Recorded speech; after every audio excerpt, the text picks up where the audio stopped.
Hello everybody, this video is entitled AI and Crypto Bounce Back. We're going to talk a little bit about strategy, about AI stocks in general, and a little bit about the market as well. So first of all, about the market rebounding hard today. Turns out the FUD, much of the FUD about the Japanese carry trade was priced in. As I've said before, my view on the Japanese interest rates and the carry trade is that's something that in macro circles we've been hearing for 3+ years. The hedge funds are more than prepared for this. This is a usual headline. They're in for the clicks. They want your clicks. But to me, this is not a very big threat. The hedge funds have been preparing for years. And so I don't think this is going to have a major impact because we've known about this for a very long time. Today, the market seems to believe that AI is good again. AI is good again. Nvidia bouncing back 3.8%, lifting the Nasdaq with it.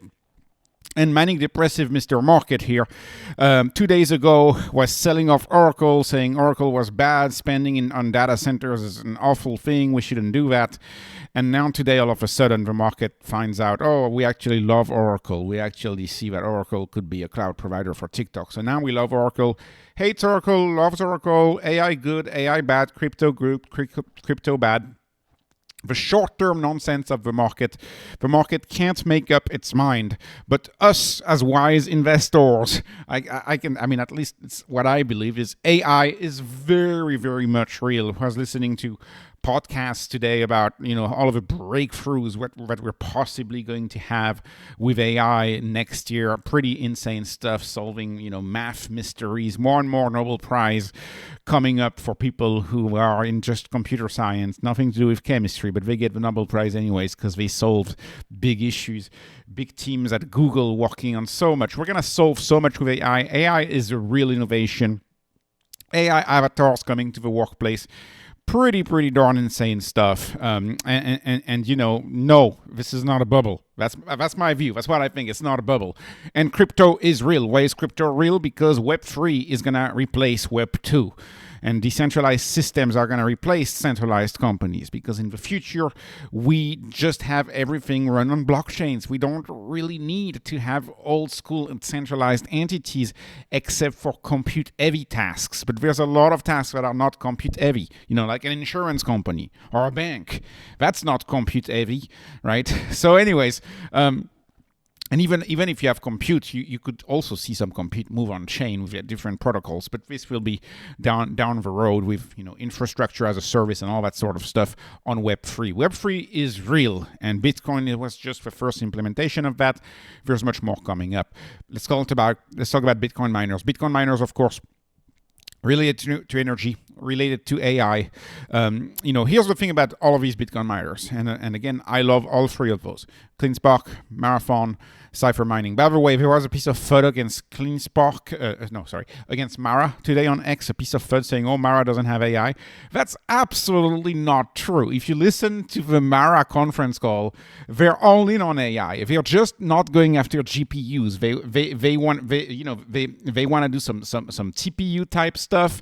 They want to do some inference. They want to do security AI. They're going after AI with a different approach, not going at it through the GPUs, but there's other applications of AI that Mara is actually going after. And additionally, Mara bought Exion from the EDF, which is 3 data centers in France, 1 in Quebec, and a quantum computer. For rented to university or whatever. Like Mara is getting into AI, and for some reason the market believes Mara is not headed into AI. No, that's actually, you listen to the call. That's all the CEO talked about. They just have a little bit of a different strategy. Going not necessarily after a GPU cluster, but going after other forms of AI. By the way, both Mara and CleanSpark have a dispatch approach to compute. They're not going after it. I mean, at least from what I see, they don't want to really do expensive data center build out, but they want to use some of these new containers with a bunch of GPUs. You have a lot of startups who are doing AI containers, and these can be rolled out in a matter of weeks as opposed to actually having a building and getting approval. And so CleanSpark was very clear about that. They're looking a lot at these solutions where you can just have a data center in a box, and you just drop the box, you just have a bunch of semi-trucks, just drop the boxes in the backyard, and just you power it up with a compute. So that's also kind of like what they're going after. Of course, Iron, CIFR, they're more about the build out, CoreWeave more about a long-term build out. So there's slight nuance in AI HPC, but make no mistake, they are going after AI HPC because the value of their power, which all of these miners secured that power at about 4 cents a kilowatt hour, the value of their power just went up incredibly with AI. And as a reminder, before the market dumped on 1010 and the surprise China tariffs from POTUS mid-October, before we had this madness mid-October, all of these stocks were trading well into their 20s. They were all trading into 120s, right? Mara is still down something like 60% in less than 2 months. So they've been halved. CIFR a little less than half. CIFR bounced back good, but CleanSpark and Mara, as far as I'm concerned, are still halved from just having their value beginning to get realized a few months ago. So the market, absolute nonsense. It goes some months it believes in AI, other months it doesn't believe in AI and ignores those breakthroughs.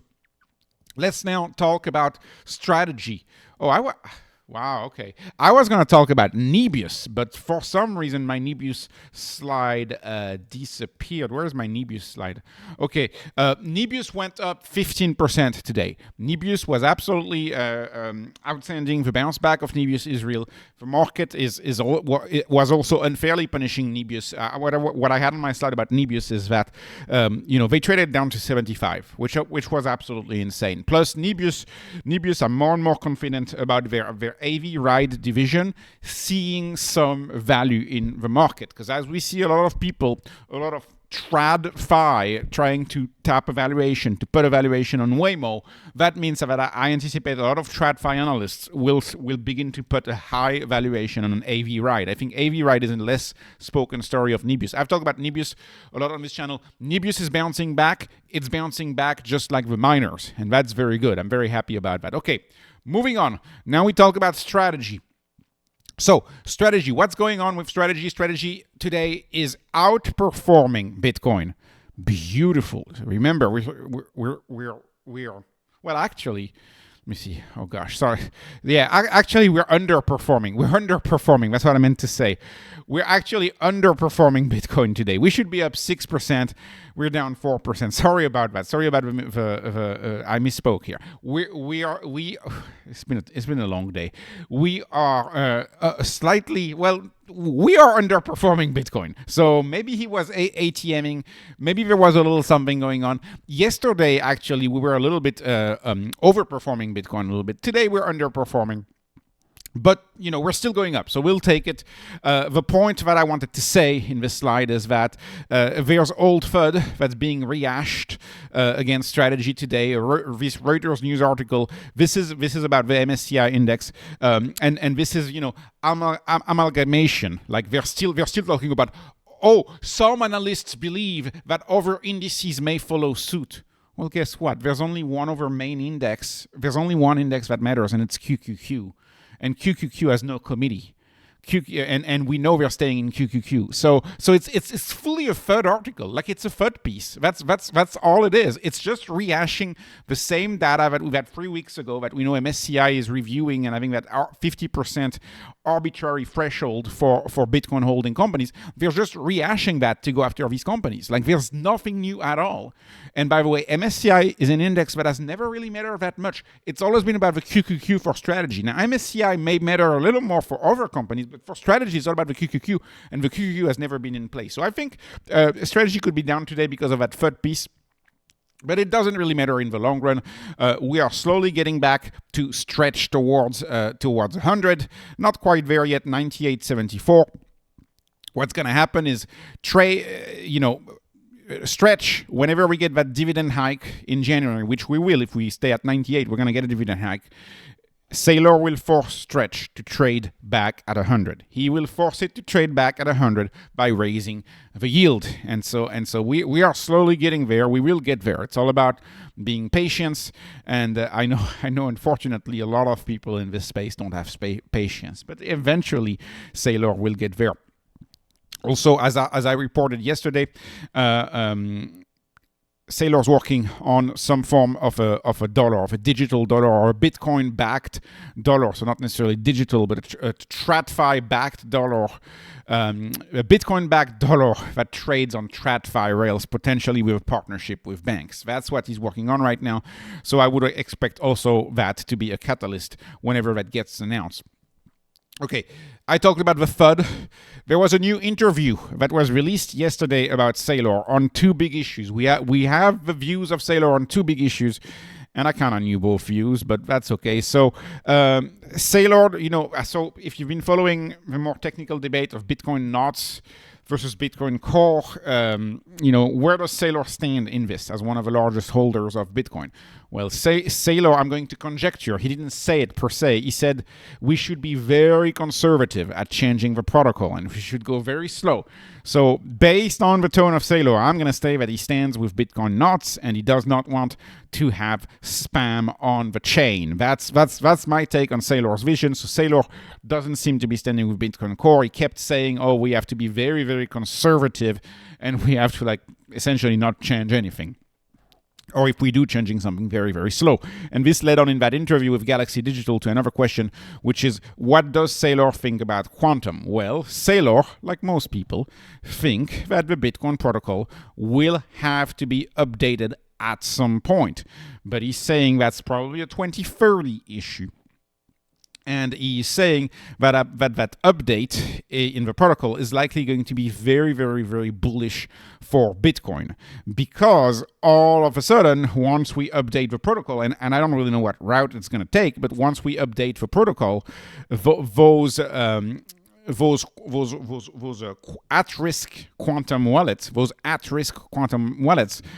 will not be able to be spent anymore, right? So because we're going to change the protocol. So if you know anything about quantum computing, so what's the problem? The problem is that you may be able to decode the private key from a public key.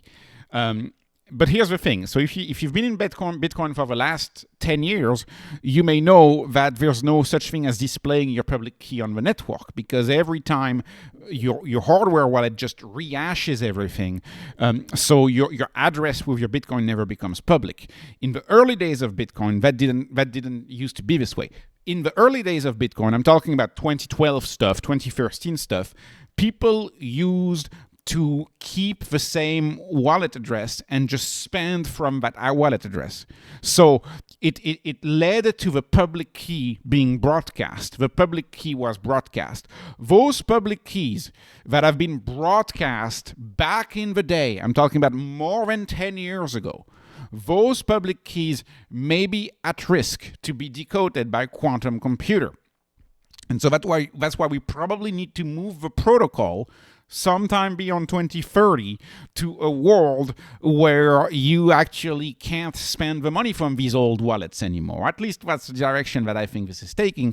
So when we're going to move the protocol and when those potentially compromissible wallets can be compromised by quantum computing, we'll just need to remove them from the blockchain essentially. And so Saylor is saying that when that actually happens, that's going to be very bullish for Bitcoin because, there will likely be an adjustment period. He mentioned a 2-year adjustment period where you have 2 years, if you have an old wallet, where you have 2 years to move that old wallet to an quote-unquote unspent wallet,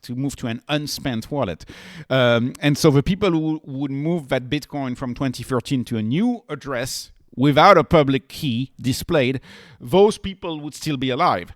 If they're not alive, they're not going to do it.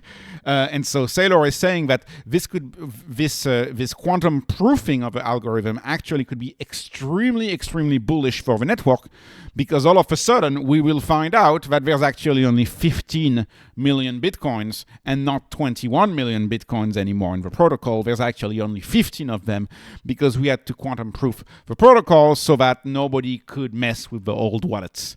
And he's talking about it, it's just like 2FA, at some point, if you don't implement 2FA, you can't access your bank anymore. I have myself, like a personal example for me, I found in a very old wallet some French francs. So, well, turns out I found out you can't exchange those French francs for euros anymore. The last time you could was 2012. You had 10 years to exchange the French francs to euros. So if you have French francs, you can't exchange them, right? That's going to be the same thing for Bitcoin. If you have old Bitcoin, you're going to have a few years to move them to an unspent wallet, to a quantum-proof wallet. And that's going to be heavily advertised. And if you don't do it, that means, sorry, your old Bitcoin is not going to be redeemable anymore because we've evolved the protocol. But that's going to be an issue that's going to be heavily debated. And it's something we still have 5 years before worrying about it. And actually, I discussed this with AI.